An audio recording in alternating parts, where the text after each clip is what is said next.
आंध्र प्रदेश हो, उड़ीसा हो या फिर सिक्किम, और इन राज्यों में कांग्रेस का सुपड़ा साफ हो गया है।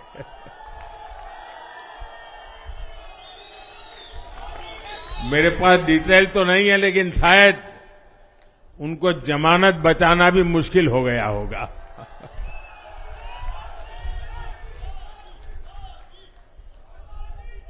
भाजपा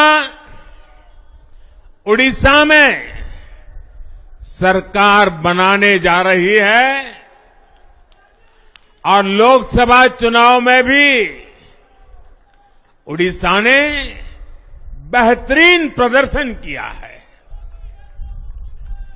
ये पहली बार होगा जब महाप्रभु जगन्नाथ की धरती पर बीजेपी का मुख्यमंत्री होगा।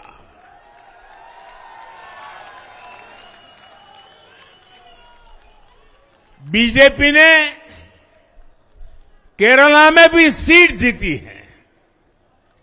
हमारे केरल के कार्यकर्ताओं ने बहुत बलिदान दिए हैं। कई पीढ़ियों से वो संघर्ष भी करते रहे, जन सामान्य की सेवा भी करते रहे, और पीढ़ियों से, मैं सालों से नहीं कह रहा हूं, पीढ़ियों से जिस क्षण का इंतजार किया वो आज सफलता को चूमने लगी है।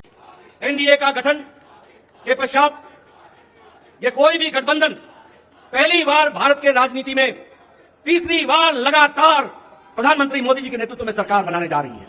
और हम सब लोग खुशनसीब हैं कि हम उस ऐतिहासिक घड़ी के पल के चश्मदीद गवाह भी होंगे और साथ ही साथ उस पल को हम सब लोगों को देखने का सौभाग्य मिल रहा है। मैं यहां यह भी बताना चाहता हूं कि जो लोग देश हित के लिए काम करते हैं उन्हें चुनौतियां भी आती हैं और उन चुनौतियों को बखूबी लड़ करके देश प्रथम, देश को आगे बढ़ाना है, देश को आगे ले जाना है, इस कार्य के लिए आगे बढ़ते हैं।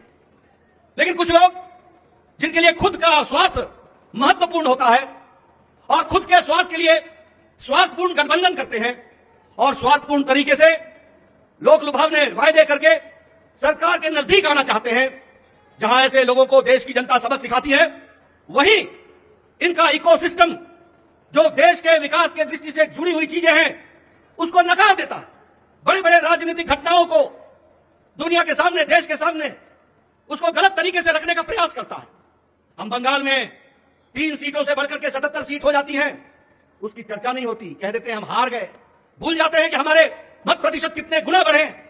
और आज ही उड़ीसा में विशुद्ध पहली बार भारतीय जनता पार्टी की सरकार बन रही है मोदी जी के नेतृत्व में। विशुद्ध भारतीय जनता पार्टी की सरकार मोदी जी के नेतृत्व में और उनके कुशल नेतृत्व के कारण वहां बन रही है। लेकिन कुछ लोग 30-40 सीटें जीत ले तो धूम मचाने लग जाते हैं और वो भूल जाते हैं कि देश किस तरीके से मोदी जी के साथ खड़ा है। इस बात को भी हमको ध्यान रखना चाहिए। मैं आज के दिन प्रधानमंत्री जी को इस बात, और मैं तो ये भी कहूंगा कि अभी भी उनको गुमान है, अभिमान है कि देश में एक ही परिवार राज करने लायक है, यानी रस्सी आपने बारंबार जलाई, रस्सी जल गई पर बल नहीं गया, इस तरीके का इनका व्यवहार रहा है। मैं यहां यह भी कहना चाहता हूं, चुनाव के दौरान इन्होंने झूठ फैलाया, इन्होंने फेक वीडियोस निकाले, जनता को बरगलाने का काम किया, गुमराह करने का काम किया, जनता को एक तरीके से झूठ बोल करके वास्तविकता से दूर रखने में कोई कसर नहीं छोड़ी। और सबसे बड़ी बात यह है कि इन्होंने चुनाव में प्रजातांत्रिक मर्यादाओं को भी ताक पर रखा। प्रधानमंत्री मोदी जी के लिए अपशब्द कहे, गालियां दी, एक बार नहीं अनेकों बार। यह विपक्ष का बौखलाहट बोलता है, यह विपक्ष की खिसियाहट बोलती है, यह विपक्ष का बारंबार हार देखने के कारण यह नतीजा हम सबको देखने को मिलता है। और यह अवसरवादी गठबंधन यह जिस तरीके से काम करता रहा है, लोगों ने इसको बारंबार खारिज किया है और 2024 में भी इनको खारिज किया, यह भी हम सबको मालूम है। ये तीसरी बार हार का सामना कर रहे हैं और उसके कारण ये बौखला गए। मेरी इनको सलाह है कि आप अब अपना आत्मनिरीक्षण कीजिए, सेल्फ इंट्रोस्पेक्शन कीजिए।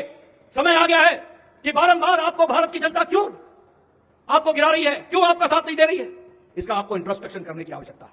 और मैं यहां यह भी बताना चाहूंगा कि गठबंधन एनडीए का मजबूती से मोदी जी के नेतृत्व में देश का नेतृत्व करते हुए आगे बढ़ेगा और देश को आगे ले जाएगा। इस बात का हम सबको विश्वास है। मैं यहां प्रधानमंत्री मोदी जी और आपके बीच में ज्यादा Subscribe for more content.